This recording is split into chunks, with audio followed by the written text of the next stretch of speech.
Tottenham Hotspur went to the Bernabeu to face Real Madrid for the first time since the 2011 Champions League quarter-finals.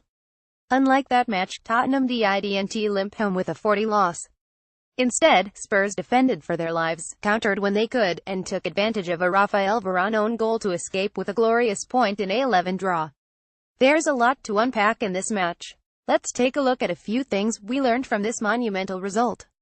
These aren't the only talking points from the match, but they're some of the bigger ones. 1. Tottenham were pretty lucky. Let's be honest, Real Madrid are better than Tottenham Hotspur. They just are, and admitting it doesn't take any of the gloss away from this result. It's one reason why we are celebrating this draw with such vigor. While Tottenham worked hard, defended vigorously, and were a miraculous Keylor Navas fingertip save away from an incredible away win, Real Madrid had more of the ball, as well as the bigger and better chances. That's pretty clear in Michael Calley's XG map of the match. XG map for Real Madrid Tottenham. Undermanned Spurs worked like crazy, but in a game where Benzema finishes chances, it's not the story. Pic.twitter.com's Junior2E Kaylee Graphics at Kaylee_graphics October 17, 2017. It sounds like I'm being critical.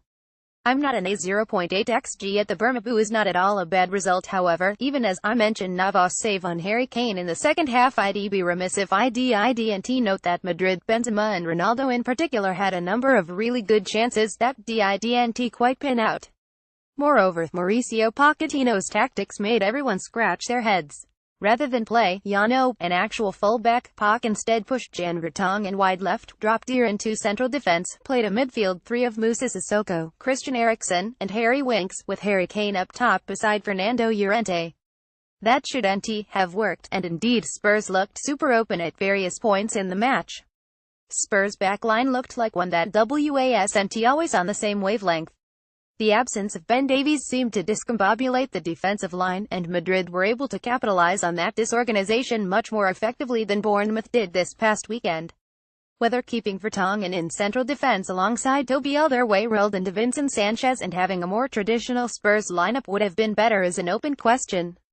You have to balance whether it would be better to keep Vertonghen in his natural position and play a fullback out of position where he could potentially get roasted, or trust a back three that doesn't include Jan. I don't have a good answer to that. I do know that it worked this time. On another night, Spurs let in 3 goals, 2. Spurs looked best when they played like Burnley midway through the second half, and holding on to a 11 draw, Spurs decided to abandon the midfield and started parking the bus. This was probably fine, because as well as Harry Winks and Sissoko played in the pivot, Spurs were still getting regularly overrun in the middle of the park. The fullbacks still pushed forward with pace when given the opportunity, but the central midfielders dropped deep enough that they were practically in the back line. Ironically, this spell corresponds to some of Spurs' best play of the match, and they looked an awful lot like Sean Dyche's Burnley squad in the way they set up. The extra focus on defending stabilized things, and while Madrid still kept a lot of the ball, they didn't look nearly as likely to score or get into good positions to score. If you remember that annoying draw against Dyche's Burnley at Wembley, that's exactly how they played. They sat deep, kept an organized backline, and on occasion broke with pace. I'm not sure if it would have worked over the course of a full 90-minute match, but being Tottenham Hotspur helped keep Spurs from getting flattened later in the match when legs started getting tired and Pochettino refused to make a substitution. We don't see Spurs all-out defend all that often, but we do know they have a pretty stout defense.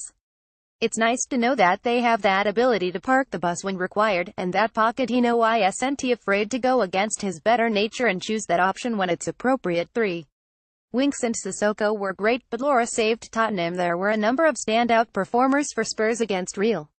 Harry Winks was given the near-impossible task of containing Luka Modric, Casemiro, and Toni Kroos, and far from being overmatched, he was quietly fantastic, completing 91% of his passes with 3 interceptions. The much-maligned Moussa Sissoko had probably his best match in a Tottenham shirt, and might have nicked a goal if Christian Eriksen could have found him in the first half. But the best player on the pitch on Tuesday night was Hugo Lloris, and I don't think it's even a question.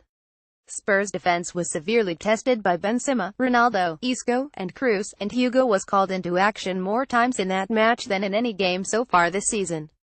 And he was remarkable. Hugo had 7 saves on the night, including a point-blank stop of a Benzema header with his trailing leg, and tipped a rocket of a shot from Ronaldo over the bar.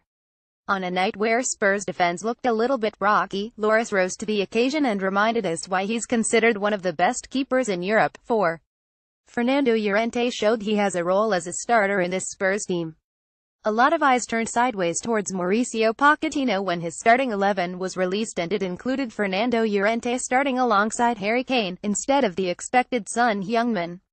No doubt it was in part due to the enormous amount of experience Llorente has both in the Champions League and against Real Madrid in particular.